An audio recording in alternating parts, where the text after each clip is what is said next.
চলে এসেছি নতুন একটা ভিডিও নিয়ে মুভি রিভিউ বস চ্যানেলে। তো আজকে একটা যে মুভিটা নিয়ে ডিসকাশন করব, সেই মুভিটা রিভিউ করব, সেটা অলরেডি আমি ট্রেলারটা রিভিউ করেছিলাম এবং ট্রেলারটাতে বলেছিলাম যে কিছু জিনিস মিসিং আছে। তো সেই মিসিংটার পরে আমি দেখলাম যে না, মুভিটা দেখা যাক। মুভিটা সত্যি কথা বলতে কি পয়সা ছিল না, তাও মনে হলো যে রিভিউটা করে নেওয়াটা বেটার। আর কারণ জানি আমার ভিডিও তো ওই মানে গোনাগুনতি 5 জন দেখে, 10 জন দেখা হয়তো, পরে কখনো যদি পপুলার হই তখন আলাদা ব্যাপার, নাহলে ওই 5 জন 10 জনেরই ভিডিও, ঠিক আছে। তো যাই হোক, তো ভিডিওটা নিয়ে আমি জাস্ট বলতে চাই। তো ভিডিওটা, সিনেমাটার নাম হচ্ছে মি নো মে নো পজ মি প্লে, মানে মেনোপজ নিয়ে যে সিনেমাটা। এবং এটা হচ্ছে এখনকার দিনে, কিন্তু আমি যদি বলি যে আগেকার দিনে কিন্তু এটা অতটা ছিল না, বাট এখনকার দিনে যেটা প্রবলেম হচ্ছে এখনকার জেনারেশনে, মানে পিরিয়ডস হওয়ার পর, তারপরে যে পিরিয়ডস হওয়ার পর যে বন্ধটা হয়, তো সেটাকে মেনোপজ বলে। তো সেই টাইমে হচ্ছে অনেক কিছু প্রবলেম হয়, অনেক কিছু মানে মানে শারীরিক প্রবলেম হয়, যেমন হরমোনাল চেঞ্জেস আসে, খাবারের প্রতি চেঞ্জেস আসে, মুড সুইং আসে, ইচ অ্যান্ড এভরিথিং, এই টাইপের জিনিসগুলো আসে। তো এই জিনিসগুলো আসার পর হচ্ছে এই এই জিনিসগুলো আসে তো এই জিনিসগুলোতে কি হয় প্রবলেম, ভালো দিক আছে, একটা খারাপ দিক আছে। ভালো দিকটা হচ্ছে এটাই যে মানে মানে এর খারাপ দিক বেসিক্যালি মানে এখনকার প্রত্যেকটা মানুষের মধ্যে কিন্তু এই জিনিসগুলো আসার, এবং অনেক মেয়ের অনেক শারীরিক হয়তো মোটা হয়ে যায়, অনেকে রোগা হয়ে যায়, বা অনেক ইনফেকশন ব্যাপার থাকে, অনেক কিছু থাকে। তো সেটাকে ওরা অ্যাকচুয়ালি সোশ্যাল অ্যাওয়ারনেস হিসেবে, অ্যাকচুয়ালি একটা মুভি কাম সোশ্যাল অ্যাওয়ারনেস বেশি, আমার যেটা মনে হয়েছে। তো আমি যদি বলি যে সোশ্যাল অ্যাওয়ারনেস, যেটা আমার ভালো লেগেছে, যে মুভিটার সবচেয়ে ভালো যে পার্টটা রয়েছে, মুভিটার পার্ট আমার যেটা সবচেয়ে ভালো লেগেছে সেটা হচ্ছে যে এই টাইপের জিনিসগুলো, এগুলো ব্রেভ একটা পাওয়ার চাই, এবং সেটার মধ্যে দিয়ে কিন্তু মানে দেখানোর সবার মধ্যে ক্ষমতা নেই। তো ফার্স্টেই আমি বলবো, মানে কেউ যদি 5টা স্টারের মধ্যে কথা বলে, তো আমি ফার্স্টেই পজিটিভ স্টার এটা বলবো, এমন একটা সাবজেক্ট চুজ করেছে যেটা আজকালকার দিনে কিন্তু খুব দরকার এখানে দাঁড়িয়ে থেকে, এবং যেটা কিন্তু খুব কম মানুষই করে, এবং সেই মানুষ সেটার মধ্যে কিন্তু, তার জন্য আমি ফার্স্টেই এটাকে আমি 1 স্টার ফার্স্টেই দিয়ে দিতে চাই। তারপরে এবারে আসি, এখানে হচ্ছে মানে যে সিনেমাটার স্টোরিটা, তো মেয়েটার প্রবলেম আমি অলরেডি বলেছিলাম, প্রবলেম আছে, এবং প্রবলেম হতে প্রথম প্রথম, এবং যেহেতু সে সময় মানে প্রবলেম হয়, তো সে সময় তার অনেক প্রবলেম, সাইকোলজিক্যাল প্রবলেম হয়, মেন্টালি প্রবলেম আছে, শারীরিক হরমোনাল প্রবলেম থাকে, মুড সুইং হয়। তো এভাবে কিন্তু তাদের স্বামী স্ত্রীর মধ্যে একটু ঝামেলা হয়, শুরু হয়, এবং সে সবসময় রিজেন্টে এটা দেখায়। তো স্বামী একটা কথা বলে, এটা তোমার একার প্রবলেম নেই, সবার প্রবলেম। কিন্তু এগুলো ডিফারেন্ট মানুষের ডিফারেন্টভাবে বিহেভিয়ার হয়, ডিফারেন্টভাবে হচ্ছে মানুষের কাছে বহিঃপ্রকাশ হয়।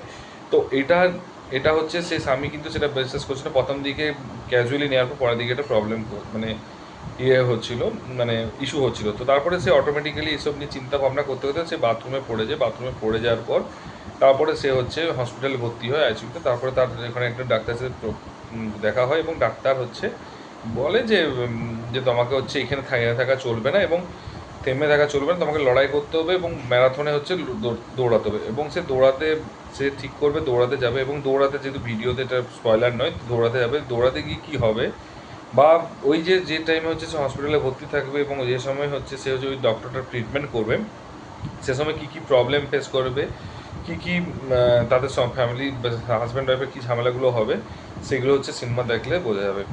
তো এমন কিছু বড় সিনেমা নয়, এই টাইপের সোশ্যাল মেসেজের সিনেমাটা আমার মনে হয় প্রত্যেকটা মানুষেরই দেখা দরকার এবং বোঝা দরকার। এবং জিনিসটা হচ্ছে যে আমার প্রত্যেকটা অ্যাক্টার, এরা কিন্তু কেউ একমাত্র অ্যাক্টারটা খুব নামি অ্যাক্টার নয়, প্রত্যেকেই কিন্তু খুব নামি অ্যাক্টার নয়, বাট যেটুকু অ্যাক্টিং দরকার সেটুকুই অ্যাক্টিং দেখিয়েছে, কোথাও ওভার অ্যাক্টিং করেনি। এবং আমি দেখলাম হলে কিন্তু প্রচুর মহিলা দর্শক রয়েছে, তো আমার মনে হচ্ছে ওভার অ্যাক্টিং করেনি, আমার ভালো লেগেছে। এবং যে জিনিসগুলোকে শো করেছে, যে ডিটেলিংগুলোকে যেগুলো দেখিয়েছে, যতটা ডিটেলিং দেখিয়েছে, আমার মনে হচ্ছে যে ঠিক আছে, এর বেশি হয়তো এটার এক্সেসিভ ডিটেলিং দেখাতে পারবে না, কারণ তখন সেন্সার বোর্ড এটাকে কেটে দেবে। তো যতটা ডিটেলিং সেন্সার বোর্ড কম কাটবে, সেই জন্য সেই রকম ডিটেলিংই দেখা গিয়েছে। তো অ্যাক্টিংয়ের দিক থেকে আমি বলবো যে 1 স্টার পাওয়া যাবে। তো 2 স্টার, এবার 3 স্টার হচ্ছে লেন্থটাকে ঠিকঠাক রেখেছে, স্ক্রিন প্লে, ডিরেকশন এবং স্টোরিটাকে যেভাবে গ্রিপিং করেছিল, এবং সেটার জন্য হচ্ছে আমি বলবো যে আরেকটা স্টার দেওয়া যাবে। এবং সাইড অ্যাক্টার হোক বা মিউজিক হোক বা এইগুলোতে কিন্তু আমি মনে করি আমার কিন্তু মানে এটা তো 0.5 স্টার দেওয়া যাবে, মানে আমি অ্যাকচুয়ালি দেখতে গেলে 5-এর মধ্যে 3.5 স্টার দেওয়া যাবে, এবং 0.5 স্টার আমি কাটবো। সিনেমাটার প্রমোশন সেভাবে হয়নি। ওরা ভাবছে একটা ইউনিক একটা নাম দিয়ে দেবো তাহলেই হয়ে যাবে, বাট সিনেমার প্রমোশন হয়নি। সিনেমাটাতে উইকেন্ডে সত্যি কথা বলতে কি দেখেছিলাম, এবং এইখানে আমি যখন গিয়েছি দেখছি যে 2 থেকে 3 জন 4 জন মাত্র দেখেছে, যেটা আমার খুব প্রবলেম হয়েছে। আর একটু এটা বেশি একটু যদি দেখাতে পারতো তাহলে বেটার হতো, আরও বেশি লোক হয়তো দেখতে পারতো সিনেমাটাতে। তো সেই প্রমোশন খুবই বাজে হচ্ছে প্রমোশনটা। সেকেন্ড হচ্ছে এডিটিং, সিনেমার এডিটিংটাকে খুব বাজে রকম দেখিয়েছে, সেটা আরেকটু বেটার এডিটিং করতে পারতো। মনে হচ্ছে না একদম প্রপার এডিটিং করেনি, জাস্ট খাপে খাপে বসিয়েছে। যে সেটা সিঙ্ক্রোনাইজ করতে হবে, সে সিঙ্ক্রোনাইজিং মিসিং আছে এখানে। এবং এবং ডায়লগ ডেলিভারি থেকে শুরু করে সবগুলো একটু মনে হচ্ছে যে ডায়লগগুলো আরেকটু বেটার করতে পারতো। এবং সব জায়গায় যে ছেলেদেরকে এখানে দোষারোপ দেখাচ্ছে, মানে আমি একটা কথা বলতে চাই, আমার যদি কাউকে পছন্দ হয় তো তাকে আমি বড় করতে গিয়ে আরেকজনকে ছোট করবো না, তাকেই বড় করব, সেই জিনিসটা। তো এখানে কিন্তু মেয়েটাকে সাপোর্ট করতে গিয়ে অনেক জায়গায় ছেলেদেরকে কিন্তু ডাউন করেছে, যেটা আমার খুব খারাপ লেগেছে, যেটা হওয়া উচিত ছিল না। আমার মনে হয় মেয়েটাকে যদি সাপোর্ট করছো তো you have to support that girl, that lady, but that doesn't mean that you disrespect that those man. ঠিক আছে? তো ওইটা আমার প্রবলেম হয়েছে, তুমি মেয়েদেরকে সাপোর্ট করতে গিয়ে ছেলেদেরকে ডাউন করে দিয়েছো, যেটা আমার খুব খারাপ লেগেছে। আমার এটা মনে হয়েছে দু একটা জায়গাতে। তো এটা আমার পার্সোনাল ওপিনিয়ন। আর লাস্টেরটা যেটা বলবো, ট্রেলার কাটিংয়ে ভাই একটা সিনেমায় দেখিয়ে দিয়েছে কীভাবে ট্রেলার কাটিং ডিরেক্টর দেখেছে কিনা ভালো করে, সে বুঝতে পেরেছে কিনা। আরে ভাই কিছু তো সাসপেন্স রাখুক।